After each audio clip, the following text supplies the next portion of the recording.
These are some of the coolest PlayStation accessories that you can buy right now that will help take your gaming setup to the next level. Let's kick things off with probably the coolest thing I have bought in a very long time. Kingdom Come: Deliverance 2 is one of the biggest games in the world right now. It sold over 1 million copies in like the first 24 hours alone. The reviews on this game are insane, and it's probably one of the best RPGs I have played for a very long time. I used to play the first game, loved the first game back on the PC I actually played it on, but I'm currently playing this on my PS5 Pro, and I luckily managed to get my hands on the collector's edition of this game.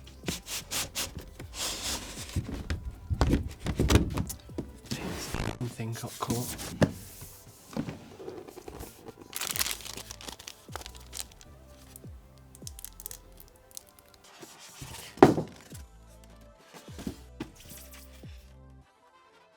Inside of the box, you get this huge 12-inch statue of Henry Impairbles with him going into battle on the horse. It's very high quality with lots of different detail and is fantastic in a game room, letting you have a nice theme and vibe to the overall setup. Remember back in the day, Ubisoft used to do quite a lot of limited editions like this for like Assassin's Creed and Splinter Cell and Far Cry as well. There's also some nice little collectibles, including some cards, a Coats of Valor enameled pin set, this Letter of Hope with some nice little details from the storyline. Of course, you get a gold edition of the game, which is a physical copy that includes all of the expansion packs, the Lion's Crest bonus quest, and also the Gallant Huntsman's kit. Of course, you get this additional quest, but guys, this game's absolutely huge, so you probably don't even need that expansion pack, let's be honest. But probably my favorite feature beyond all of this is the exclusive cloth map that you get. One of the best things like back on the PS3 and Xbox 360 was the fact like GTA, for example, used to get like an actual map of the game. This is super cool, bit of a nostalgic throwback to that. This did cost me around $300. Don't know if it was worth $300, but I've bought it, so it's a bit too late to make that decision now. And to be fair, it does look pretty cool in my gaming room. Probably one of my favorite PlayStation controllers right now is this DualSense Edge 30th Anniversary Edition. This was released to celebrate the 30th anniversary of PlayStation all the way back from the PS1, and they did an entire collection to go with this. There's the Portal, there's another limited edition controller, just a regular DualSense Edge, and also the 2 limited edition consoles, both the PS5 Slim and also the PS5 Pro. Now those were extremely limited, 12,300 units, just like with the PS4 that they released back in 2014, which I do actually personally own. And that thing was like £300 or something when you bought it back then. It's now worth a few $1,000s depending on its condition, especially if it's still boxed and even sealed. Although these are still limited edition and now out of stock and discontinued, the PlayStation DualSense Edge was a little bit more available and easier to get your hands on.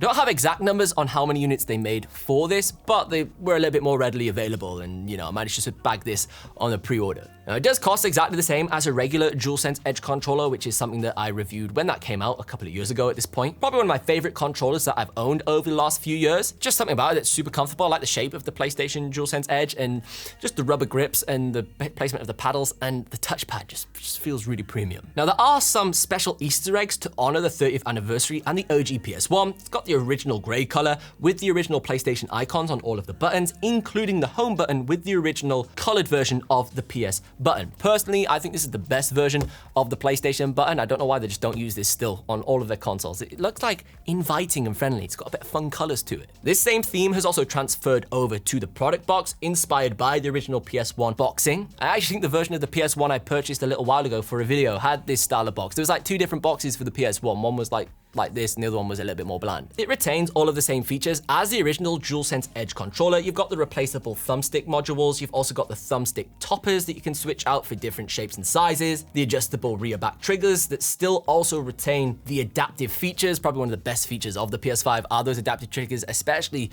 for single player games. I actually quite like them for Call of Duty as well. People are like, it ruins the competitiveness, man.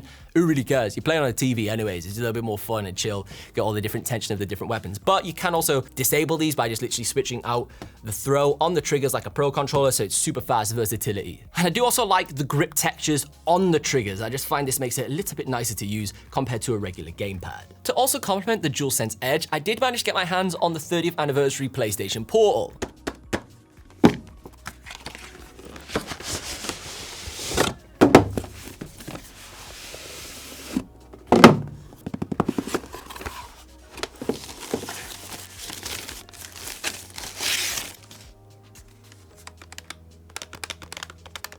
This shares a lot of similarities to the PlayStation Edge. It's got a limited edition box, it's got loads of Easter eggs all over the product itself, including the original PlayStation logos and the limited edition gray and original buttons. For me personally, this is probably the most pointless purchase in this video. It's a limited edition PlayStation Portal, probably never gonna use this thing. I do have a regular PlayStation Portal. I use it from time to time, but it does rely heavily on having great Wi-Fi because it's a remote player, so it streams the games via the Wi-Fi from your console itself. It did recently become a lot more useful because of the new update, which allows you to stream games via the PlayStation Plus subscription, which is a little bit like Xbox Game Pass monthly subscription. So that makes the Portal way more useful. Up until this point, it was okay, especially if you live in a busy household and the TV's occupied. You maybe got kids or something and they're watching the telly, or your parents are watching the telly and you want to play on your PlayStation in the main room.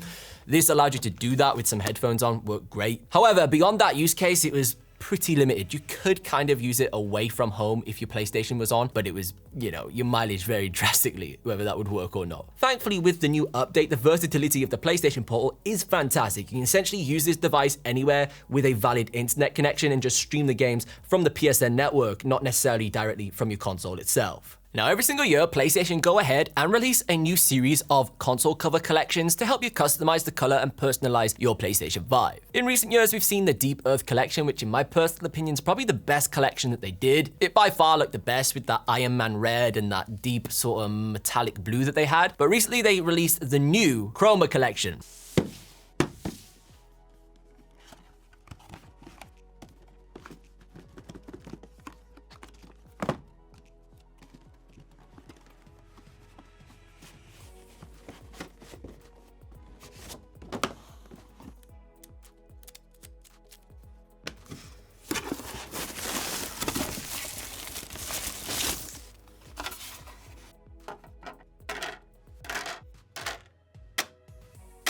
Inside the Chroma collection, there's 3 new colors. There's a green, purple, and also this beautiful white color. And these are exclusive currently to the PlayStation 5 Slim. They're definitely going to come to the PS5 Pro probably in a few months' time. They always seem to release them later down the line. Fortunately, you cannot get them on the original fat PS5, which a lot of people complained about because the colors on these are pretty beautiful. I own both the Indigo and Chroma Pearl of this collection, and I do personally think that the Chroma Pearl's the better one. Straight out of the box, it looks just like a regular white PlayStation 5, but when you capture it in the light in different areas, it looks amazing. And that's probably the best part about it. It's so subtle, you would assume it's regular, then it just glistens and catches your eye drastically. Now, the cool thing about the Chroma Indigo is the vast range of colors that it creates. It looks sometimes blue, but then also it can look purple and then sort of in between. It has a huge range depending on the way that you view it on a different angle, but at the same time, that also makes it not the best. It's not very predictable. It sounds like super purple and just looks a bit tacky. Other times, it's got this stunning blue color that really matches well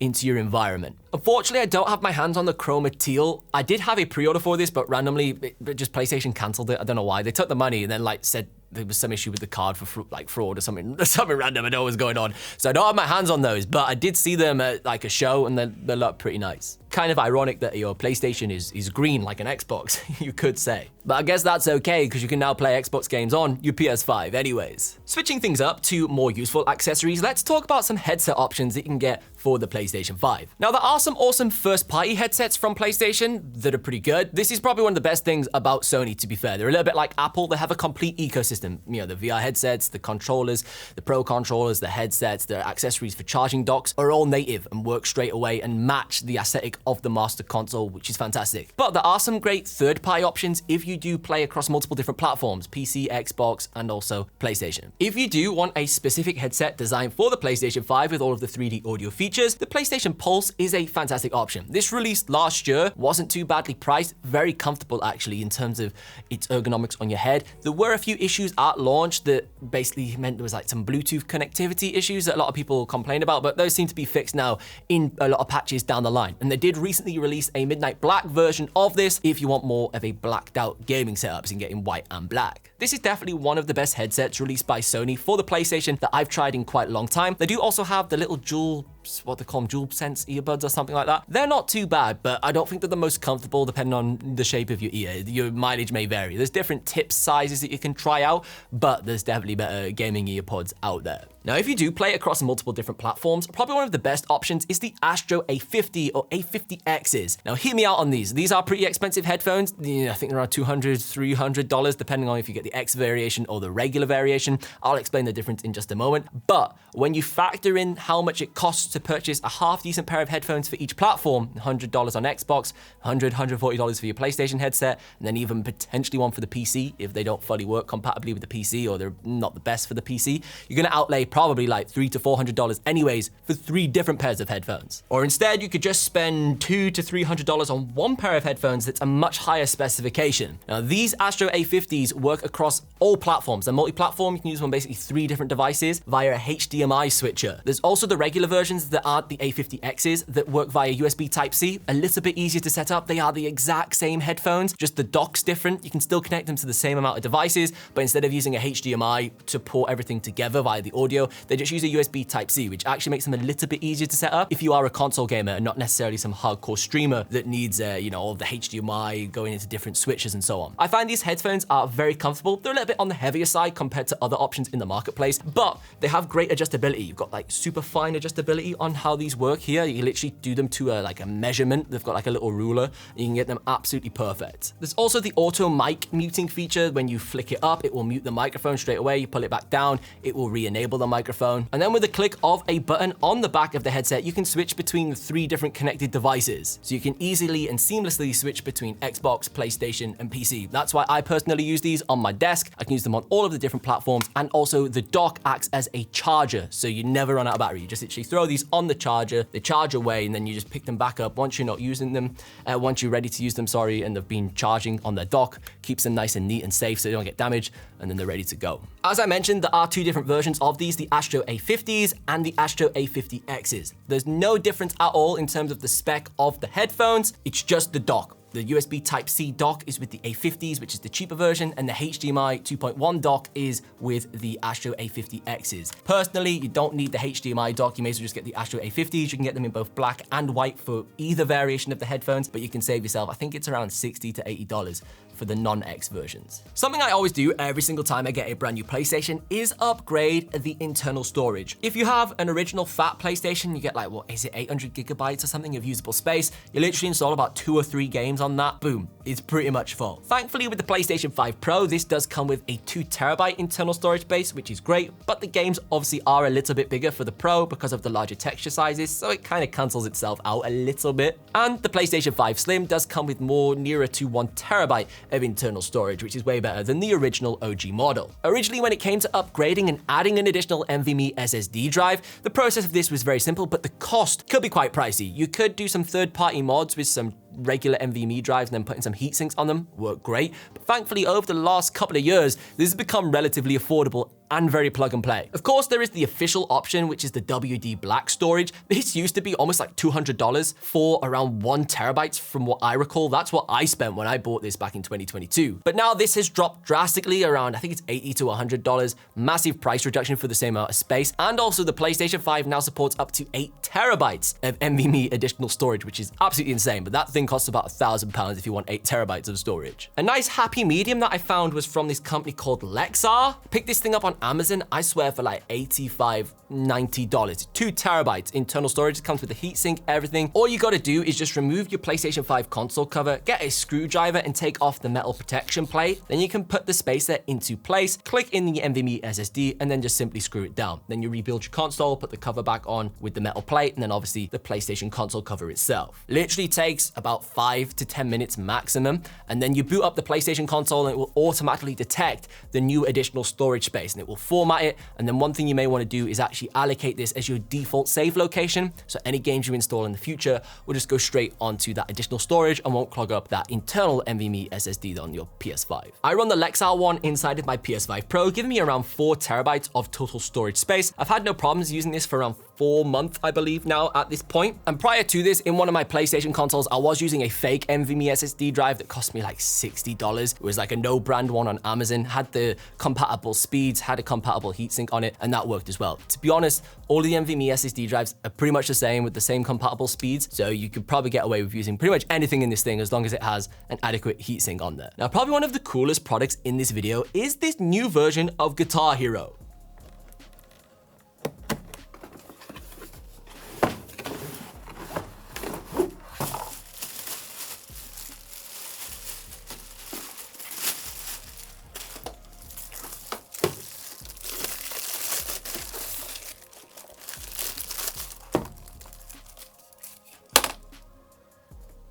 This is the PDP Riffmasters wireless guitar that is compatible with the PS4, PC, and also PS5. Oh, I nailed that section, man. That was on fire. Now, Guitar Hero was my favorite game as a kid. It's the main reason why I play guitar now in real life, let's be honest. Guitar Hero 3, I had it on the Nintendo Wii, had like Guitar Hero World Tour on my PS3 with the drums and everything.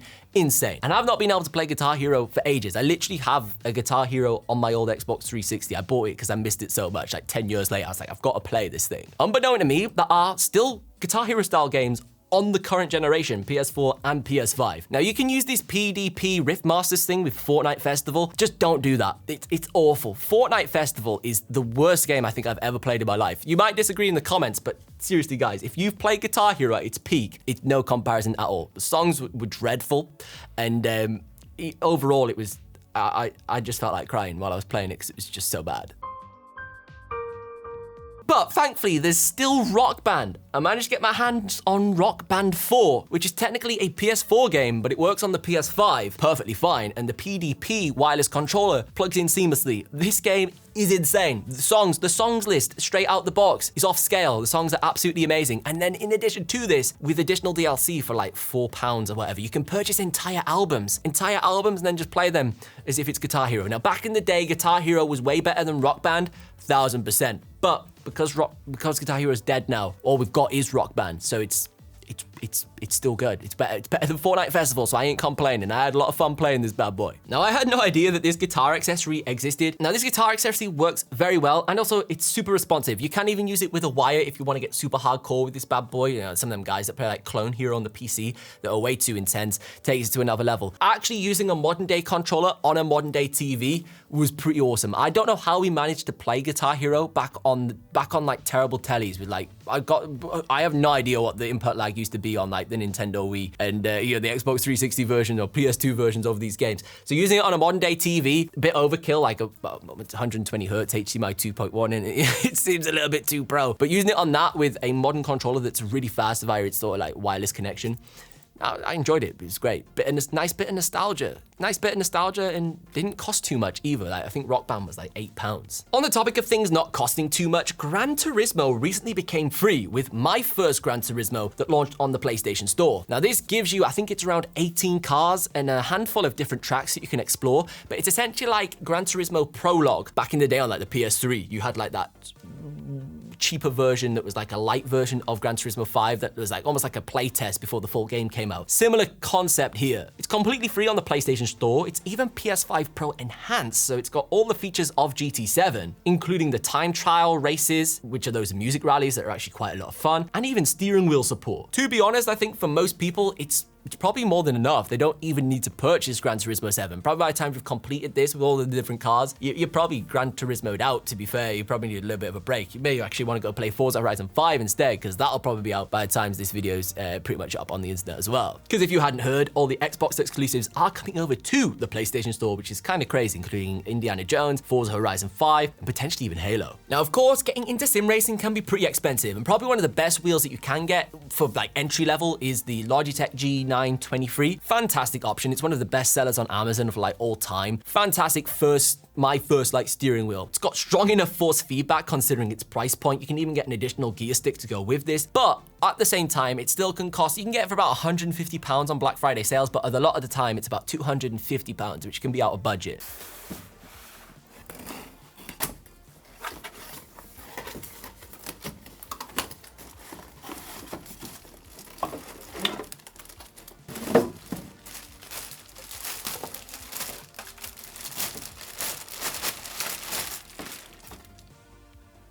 Did manage to find this one from Horai. These guys make loads of accessories for Nintendo products normally. It was around $80, and there's two variations of this. There's a wired one and then also a wireless one. Now, I've used these wheels in the past on the Nintendo Switch, these Horai ones that work pretty good for Mario Kart. This version is for obviously Gran Turismo and stuff like that. It's okay. It isn't, I'm not gonna say it's the best steering wheel in the world, but if you've never used a steering wheel before, it's pretty good. It's definitely better than using a controller, and if I compare it to some of the Thrustmaster wheels I had when I was a kid that didn't have any force feedback, they were just sort of like band resistant wheels. It's a similar experience to that, and I loved those as a kid, and then it allowed me to get into sim racing, and then gradually get like a Thrustmaster T500, T300 TX, or whatever it was that I ended up getting, and a Logitech wheel, and so on, and direct drive once I became an adult. Probably the worst part of this Horai steering wheel are the paddle shifters. They're super cheap, like they just don't even bother using them. There's no resistance to them at all, but they obviously do work. Pedals aren't too bad. They're exactly what you would expect, and the build quality is also